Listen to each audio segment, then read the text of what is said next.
depending on when you're watching this, good afternoon, good evening, or good night. My name's Ross, and as always told, out of voice of radio. So today, we've got ourselves a lovely new Metagross card that we need to be talking about.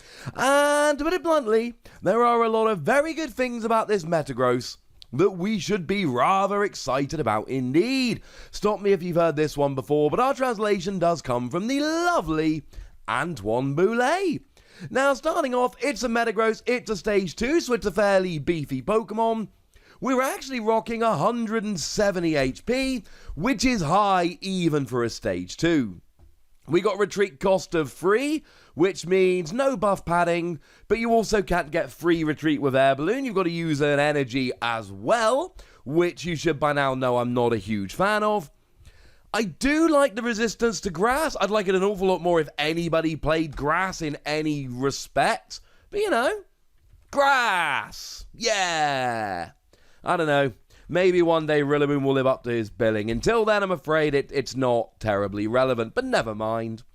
And we've got a weakness to fire, which with all of those welder decks running around is, shall we say, not entirely ideal. Boo hiss, etc. But you are a metal Pokemon. Now, in terms of hitting for weakness, nothing. Because anything you would have been hitting for weakness has long since been scared off by Zacian V.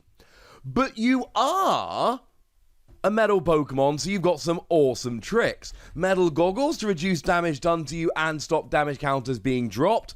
Bearing in mind, Dragapult loves dropping damage counters and is a very good deck. We've got Metal Saucer to accelerate energy, which is going to be extremely relevant. We'll get more on that in a moment. And then you got stuff like Lucario and Melmetal to reduce damage done to you, and metal Pokemon at the moment, in the same way fighting have often not done as much damage as it actually says on the card, they've done more. Metal Pokemon generally do not take as much damage as is written on your opponent's card. It's generally a little bit less. But what does it do? Well, the ability here is really good. Really good. Gives free retreat to all of your Pokemon. All of your Pokemon have no retreat. That's ridiculous. Like, utterly ridiculous. We've seen plenty of Pokemon played in the past to give free retreat. I mean, right now, Zeraora is played to give free retreat, and Zeraora doesn't actually give free retreat to all of your Pokemon, it gives free retreat to all of your Pokemon with a lightning energy attached. Worth noting, of course, that the Darkrai EX from Dark Explorers had the same ability, but for darkness energy. So we are absolutely fine for the entire game for any of our Pokemon for retreating. This is better than equivalent abilities. This is better than Zeraora's ability. It's better than Darkrai's ability. Here's the thing, though. It's a stage 2. And I know that might sound terribly obvious, and it is terribly obvious, but it really does need to be stated.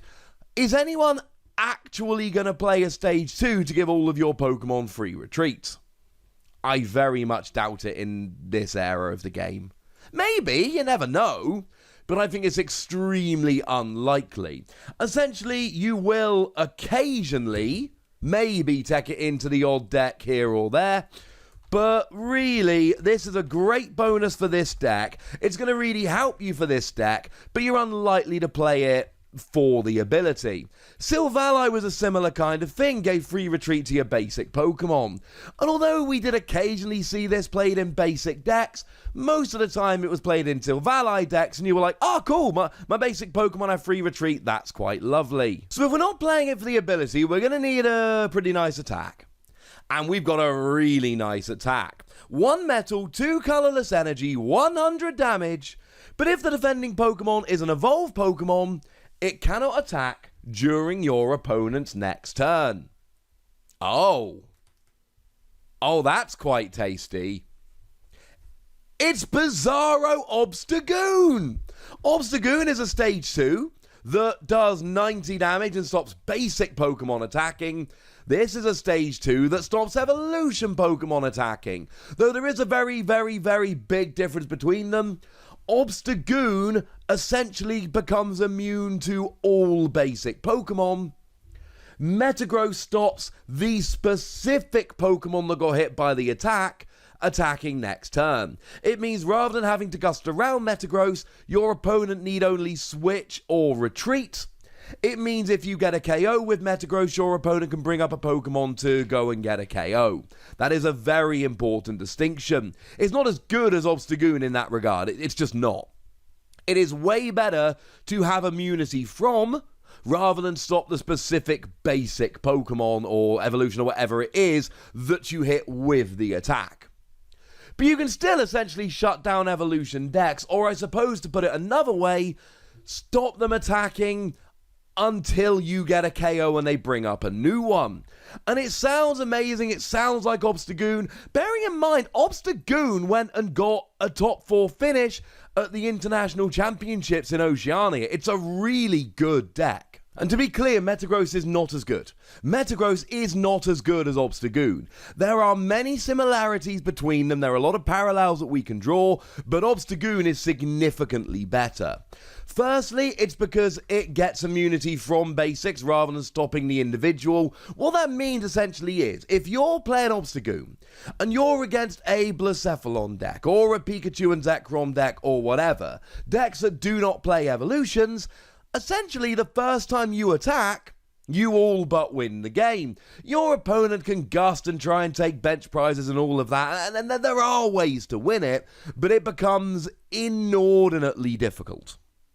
Whereas with Metagross, the first time you attack, you're probably going to get a KO on that evolved Pokemon, unless they switch or retreat, which they're probably going to, and then they can take you down. Remember, you can gust around Obstagoon, but you cannot take down the Obstagoon that attacked of a basic Pokemon, unless you double gust, which is very, very difficult. Possible, I suppose, but extremely difficult. And given that most people are only playing boss's orders at the moment, it's basically not viable. Whereas here, you switch, you KO that Metagross. You retreat, you KO that Metagross. You get KO'd, you bring a new Pokemon up, you KO that Metagross. It's a pain in the neck, ladies and gentlemen. But it really does depend what deck you're against. Now, against something like an Obstagoon deck, you're laughing. Because Galarian Zigzagoon doesn't really have a viable attack. Galarian Lanoon does 20 damage and switches to the bench, which is fun, but it's not going to KO Metagross anytime soon. Bearing in mind, if you've got something like a Metal Goggles, it does literally no damage, so Obstagoon basically has no answer. Similarly, against something like an Excadrill deck, they're going to have that one that does 10 damage. That's generally the Drillbur that people are playing. The one that does 10 damage. And if you've got Metal Goggles attached, it does no damage. So the chances are you're probably smashing decks like that. But what about Dragapult? Yeah, sure, Dragapult V Max, you can't attack, blah, blah, blah. But actually, Dragapult V comes in and does 140 damage when it comes in off the bench. And you're not 2-hit KOing Dragapult. I suppose you're 3-hit KOing for 2 prizes and they're 2-hit KOing for 1 prize. But again, it's just awkward. Bearing in mind, Dragapult can just retreat and bring up a new V Max. Although they can't drop damage counters if you've got Metal Goggles on. So, I don't know, maybe you do have a decent matchup against that. But what about something like Eternatus V Max? They just bring up a new Eternatus and get a 1-hit KO. Now, maybe it's early in the game and they don't have another Eternatus, but now you're getting into all of these questions. Against general evolving Pokemon, it's rare that they've got a good attack. It's rare that they're going to be able to actually take out Metagross of a pre-evolution. But VMAX is that even if the Vs aren't great, they're usually going to be good enough to take out a Metagross, even if it is 2-hit KOing. Now, the good news is the attack on Metagross is eminently payable. You got Twin Energy, you got Metal Saucer. Between those 2 cards, you will have no issues getting the requisite energy on here. You're going to be absolutely fine. Life is going to be dandy, as a British person might say.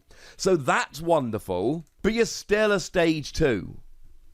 I like Metagross. I love the ability. And I love that a lot of the time what is going to happen here is you're going to hit some big evolved Pokemon and they're going to go, And that's going to be fun. And you're going to get the KO. But there are going to be plenty of other times where they just switch, or they just retreat, or they do have a basic Pokemon that can take you out, and it's going to be awkward. I do like this, but it's not the new Obstagoon. It's close, but it's not the same. I'm giving it between 3 and 4 Wassies. We don't give half Wassies, that would be barbaric. At the end of the day, you've still got an ability that gives free retreat to all of your Pokemon, and an attack that can get cheeky KOs on Pokemon you have no business getting a KO on. So as far as I'm concerned, this is a very good start indeed. But I'd like to know what you think. So let me know in the comment section, would you? Go nuts, be nice. And then make sure you like this video, subscribe to this channel, follow me on Twitter at @TheWassie, and Twitch for some live action at twitch.tv/PTCGRadio. If you want to support the channel, get some bonus podcasts and all that good stuff, head on over to patreon.com/PTCGRadio, where you can do exactly that. But by far the most important thing as always, look after yourselves till next time, would ya? Thank you very much for watching. My name's Ross, and you've been watching PTCG Radio.